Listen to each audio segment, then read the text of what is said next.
pemangku manaqib Al-Mukarram Bapak Kiai Haji Pipin beserta keluarga besarnya yang punya kabinet besar dari mana-mana, khususnya dari Kabupaten Indramayu, bahkan dari luar Indramayu, dari Cirebon hadir di sini, tersetrum, tertarik untuk sama-sama hadir di sini. Dan hadirnya ini walaupun orang bilang nggak ngerti apa-apa, tapi duduknya satu detik itu khairun min alfi syahrin.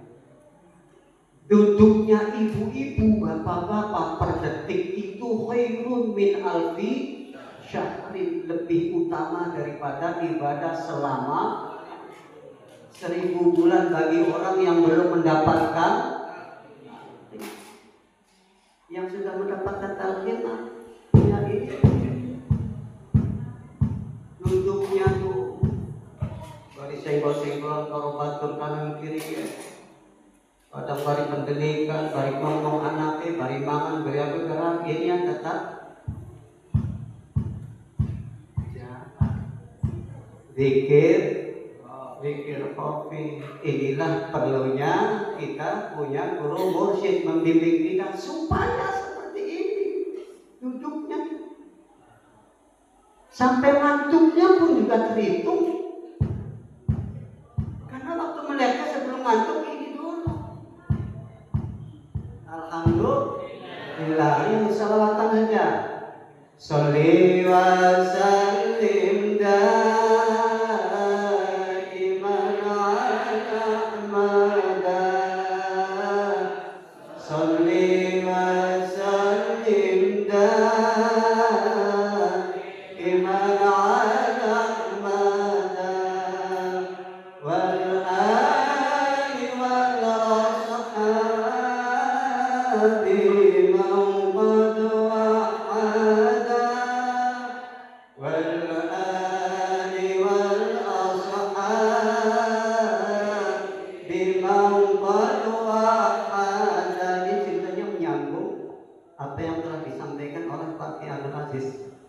sambung, ada koneksitasnya. Nanti setelah ini ada koneksitasnya lagi oleh Bapak Kiai Muhammad Sadiq Kristian.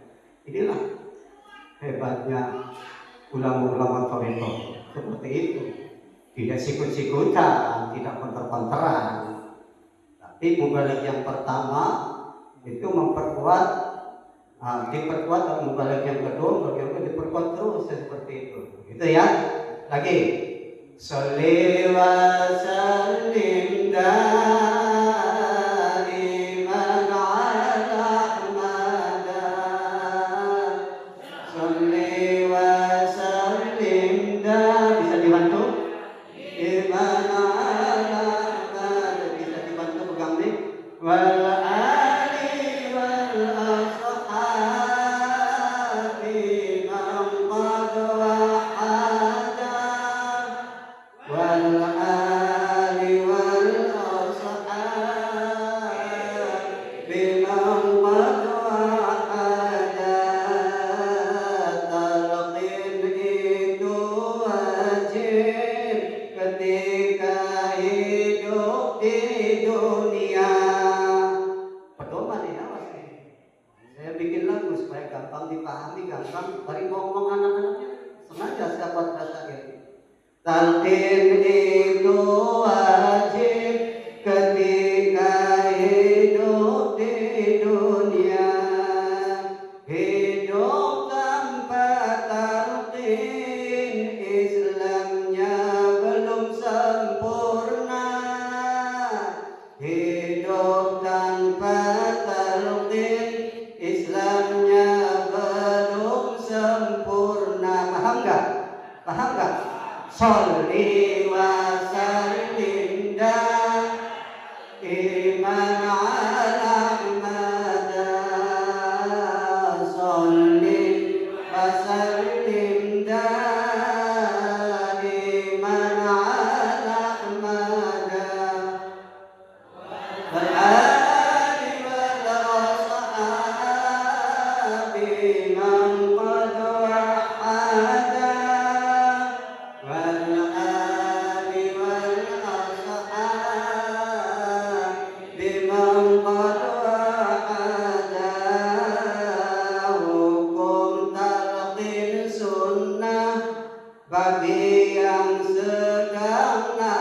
Paham nggak? Paham? Sholli wa sallim daiman ala Ahmada. Sholli wa sallim daiman ala Ahmada wal ali wal ashabi man qad wahada wal ali wal ashabi man qad wahada. Talqin mayit sunnah setelah dikubur tak. Talqin mayit sunnah setelah dikubur tanah. Kalau nggak ditalqin hukumnya tidak berdosa. Paham nggak? Kalau nggak ditalqin hukumnya tidak berdosa. Sholli wa sallim daiman ala Ahmada. Sholli wa sallim daiman ala Ahmada wal ali wal ashabi man qad wahada wal ali wal ashabi man qad wahada. Dari kanjeng Nabi Muhammad sallallahu alaihi wasallam dalilnya. Maka masyarakat takun dalil. Apa dalilnya? Apa dari kanjeng Nabi Muhammad? Laqinu mautakum fa innaha tahdimul khataya kama yahdimus saydu al-bunyana. Dari kanjeng Nabi Muhammad sallallahu alaihi wasallam, laqinu mautakum, talqinkan mayit-mayitmu, mayit-mayitmu talqinan. La ilaha illallah. Sebab la ilaha illallah itu tahdimul khataya, menghancurkan dosa-dosa. Kama yahdimus saydul bunyana, seperti menghancurkannya air bandang, seperti menghancurkannya air bah kepada bangunan-bangunan. Paham? Paham? La ilaha illallah. Para sahabat kemudian bertanya, ya Rasul, itu kan untuk orang yang sudah mati talqin itu. Wa kaifal ahya, bagaimana untuk kita yang masih hidup? Saya masih hidup, kami yang hidup, ini yang masih hidup, bagaimana itu la ilaha illallah, la ilaha illallah itu? Dijawab oleh kanjeng Nabi Muhammad sallallahu alaihi wasallam, ahdamu wa ahdamu, bahkan lebih dahsyat menghancurkan dosa-dosanya orang yang masih hidup, menghancurkan dosa-dosanya orang yang masih hidup. Talqin dzikir la ilaha illallah, la ilaha illallah, la ilaha illallah, la ilaha illallah, la ilaha illallah. Masih anak maning masih ape dari letakkan zikirku masih ape. Kanjeng Syekh Abdul Qadir Al-Jilani dalam kitab Sirul Asrar di pasal 5, apa dari kanjeng Syekh Abdul Qadir Jilani? Dari kanjeng Syekh Abdul Qadir Jilani, talabu walidhalika talabu ahli talqin li hayatil qalbi fardun. Oleh karena itu mencari guru mursyid, mencari orang yang memiliki talqin, mencari ahli talqin, mendekat dengan syekh mursyid itu hukumnya wajib. Hukumnya wajib. Sudah paham? Sebagaimana juga kanjeng Nabi Muhammad SAW bersabda, talabul ilmi faridatun ala kulli muslimin wal muslimatin. Mencari ilmu itu adalah wajib wajib bagi orang Islam laki dan perempuan. Wal muradu biha bi hadal hadis min al-muradu ilmi ilmul ma'rifah, yang dimaksud ilmu fardhatun ala kulli muslim di sini adalah ilmu ma'rifat kepada ilmu ma'rifat kepada ilmu kenal kepada adalah talqin la ilaha illallah la ilaha illallah la ilaha illallah la ilaha illallah. Ada 4 guna talqin. Ada berapa tujuan talqin?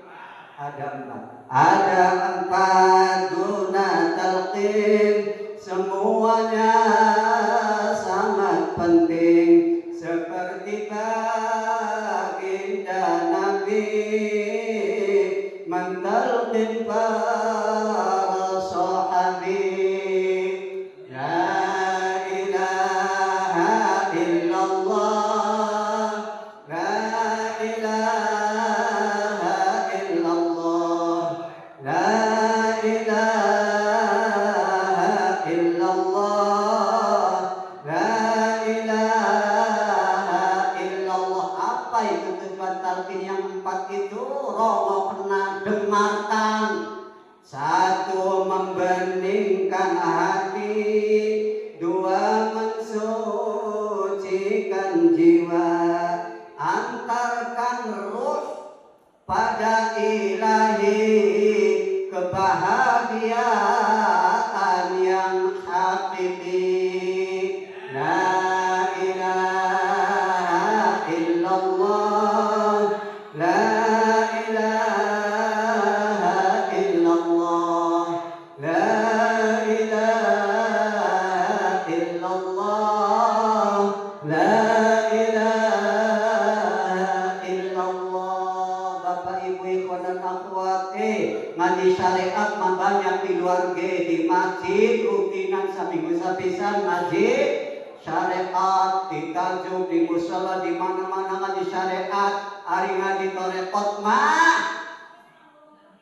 ngaji torekot mah, iya cuma seperti ini baik. Jarang diadakan ngaji torek, adanya kita ini bertemu ketika datang ke mana Iban. Itu. Oh, syariat masuk banyak kiai-kiai yang menyampaikan. Kita pun juga sudah mengamalkan syariat itu, tinggal kita ini ibadah syariatnya harus disempurnakan dengan ibadah thariqat. Syariat itu zahir, jasmani, kelihatan oleh mata kepala kita, itu zahir. Hatinya harus dibimbing, harus dituntun, dibimbing oleh guru dalam amalia thariqah itu ranahnya adalah pembimbing hati, menertibkan hati, manajemen qalbu, itu thariqah. Thariqah ini adalah untuk menyempurnakan ibadah syariat. Sholat yang tadinya kita hatinya kemana-mana, setelah ikut thariqah hatinya khusyuk, alhamdulillah. Puasa yang tadinya itu yang gitu-gitu saja, tapi setelah masuk thariqah puasanya ditambah puasa thariqah, puasa hati. Tadi mah puasa zahir yang sudah ke 1 bulan itu puasa syariat. Kemudian harus terus disempurnakan, dilanjutkan dengan puasa thariqah. Yang puasa thariqah itu tidak ada ujung waktunya. Waktunya adalah habisnya usia dunia sampai mati. Puasa thariqah mah gampang, makan baik, serok jago, sok dipangan, tapi hatinya berpuasa. Itu puasa thariqah. La ilaha illallah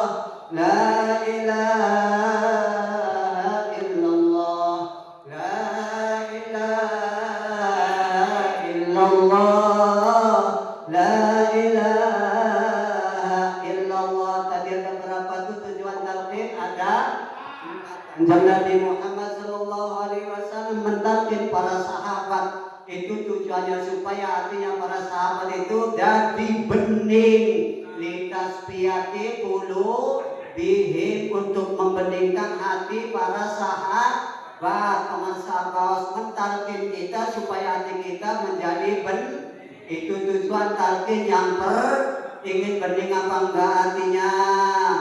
Budak baik, pakai ingin bening, talqin.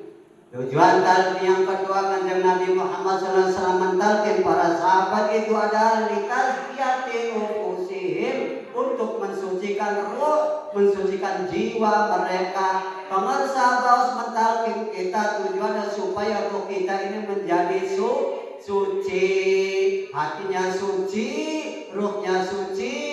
Nanti akhirnya li'isolihim ilal hadratil ilahiyah, sampai usul, sampai kepada Allah Subhanahu wa ta'ala. Ruhnya menghadap Allah, bisa menghadap Allah, bisa sampai kepada Allah Subhanahu wa ta'ala. Paham, cerdas. Lalu yang keempat adalah lisa'adatil qudsiyah. Kanjeng Nabi Muhammad SAW mentalkin para sahabat tujuannya supaya para sahabat itu bahagia dunia akhirat. Guru mursyid mentalkin kita, para sahabat mentalkin kita tujuannya supaya kita ini bahagia dunia akhirat. Di sini, di sana, di mana-mana. Apa benar? Apa benar? Itulah dibina, dididik, dibimbing oleh para sahabat supaya bermusik, supaya menjadi orang yang selalu senang. Miskin boleh miskin karena itu adalah pemberian dari Allah Subhanahu wa ta'ala, tapi hati harus senang karena itu adalah pemberian dari Allah yang terbaik untuk kita. Harus seperti itu.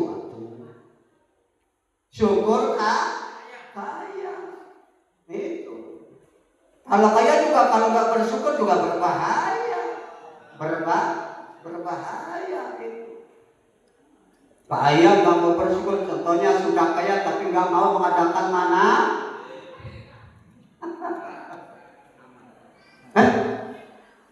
Salah tak ngomong gitu. Salah tak ngomong gitu. Sudah kaya tapi nggak mau mengadakan mana? Salah tak ngomong gitu. Itu namanya tidak bersyukur. Contohlah ini apa pimpin. Akhirnya semakin kaya itu duit tak